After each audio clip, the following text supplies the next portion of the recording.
Welcome one and all to yet another analysis, this time looking at the Xbox One version of Mirror's Edge Catalyst, the closed beta at the moment that's running across that and the PC and the PS4, which I had up earlier this morning. You can see the comparison of that in this video as well, just to touch over, but generally there's not a huge difference in the performance across both versions. They're not perfect really, but obviously, as I said before, it's a Frostbite engine, it's 60 frames per second, that means it's 720p on the Xbox One, just like it's 900p on the PS4, and there's not a huge change here. It does look very similar in image quality to Hardline, and not at the level of Battlefront, but a lot of that is down to the asset quality and photogrammetry techniques in that game. Here we're looking at a very angular and clinical world, therefore it does highlight this, and the motion blur is very extreme, with a lower resolution and obviously sample rate than what we saw in Battlefront, and not as pleasing on the eye as Battlefront.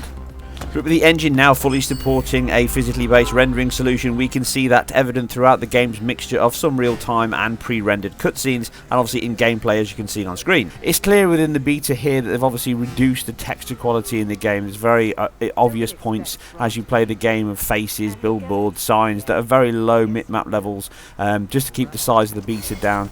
Another thing of note is obviously the Xbox One and PS4 versions are slightly different, with the Xbox One having more builds it seems than the PS4 version, and being a few days newer based on the 5th of the 4th release date, and obviously the PS4 is the 29th of March. Not that that makes much difference, but it's just something to be aware of each version and what they're handling. I'm not too sure what the PC version is as yet, as I haven't finished my analysis, but that will be up shortly.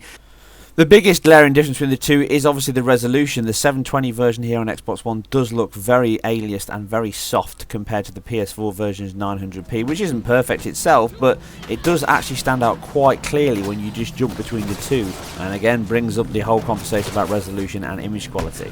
People were here looking for the keys. I tried to find a simple and fair way of doing it.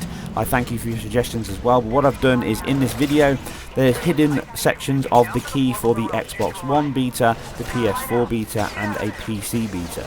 So you can grab those keys. You have to watch the whole video and be careful in the background and look for it.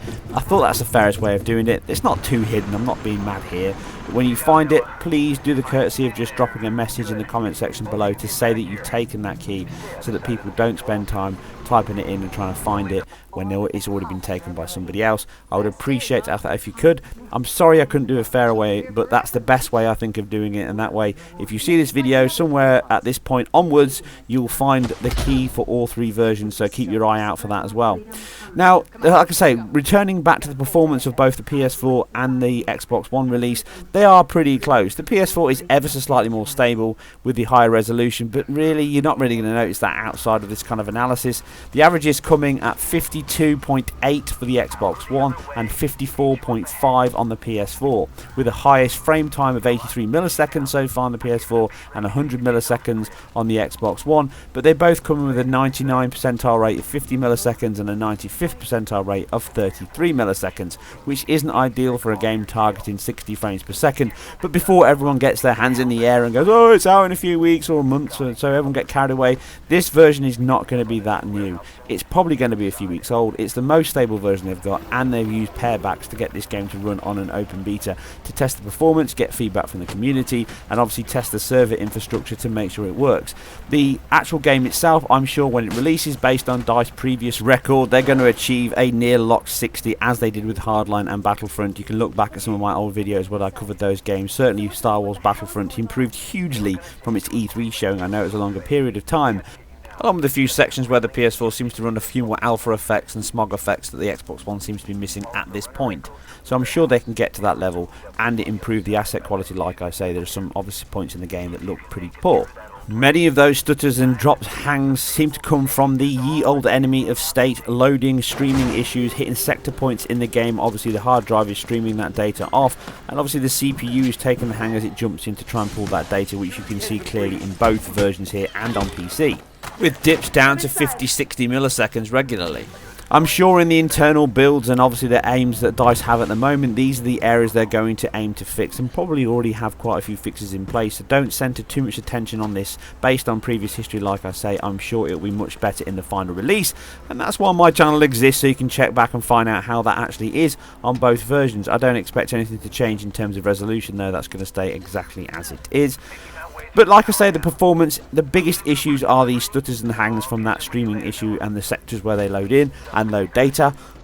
And then you've still got the standard little small 1s and 2 33 millisecond hangs that give you down to the low 50s at points as you're playing the game, and these might be easy to fix, but overall the performance isn't where it should be, and it can affect control on both versions equally and on the PC. So I'll cover that in more detail, and obviously the engine and comparisons of the previous game that will be coming up very soon. Hopefully you've caught the codes already and you've seen them on screen. I'll leave you a few more minutes for comparing the footage together. Again, overall I'm not impressed with the game in terms of the combat system. I don't think it works that well with the camera, and probably needs a little bit more time or some tweaks there to control it or make it easy to lock into combat. I'm not too swung on how that works yet, but I am a big fan of the speedrun system and the overall control of the game. The story doesn't really impress me at this point either. It all feels a bit cliche and standard, but that's not really a big problem because the original Mirror's Edge wasn't exactly a classic either. In terms of control though, I am having a lot of fun with the closed beta, and I'm looking forward to playing some more of the game and giving you guys more information on the engine as a whole. As always, I hope you guys and girls enjoyed this. If you did, please hit the like and subscribe button, as it really helps me immensely, along with sharing this in any forums which you may be talking about the game. Please check back soon for my updated look at the PC version and the engine overall, and hopefully you guys have picked up a code in this video and used it. I'm sorry if I can't give any more, that's all I have to give. You guys and girls take care, and I'll see you very soon on the next one.